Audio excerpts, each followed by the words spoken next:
Magandang araw sa inyong lahat. Ako po si Miguel Angelo T. Briones ng Grade 8 Aquino.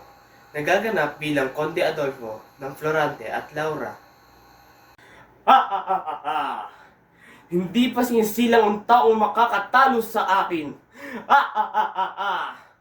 Walang sino man sa inyong lahat ang makagagapi sa isang tulad ko.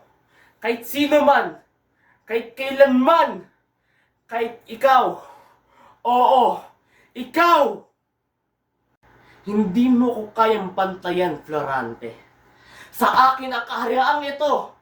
Ako ang magiging hari ng Albania. Kaya humanda kayong lahat. Dahil oras na para mapasakamay ko ang lahat ng ito.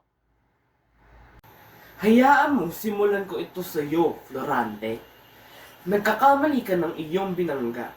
Di mo kilala ang iyong sinagupa. Kaya nararapat lamang sa iyo na magdusa sa madilim na kagubatan at lapain ng mababangis na hayop.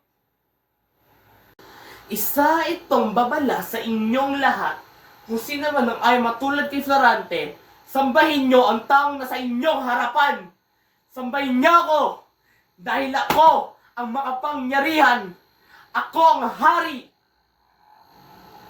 Kaya't ikaw, Florante, lahat ng nasa iyon ay akin. Maging si Laura, akin siya. Akin na siya. Akin lang siya.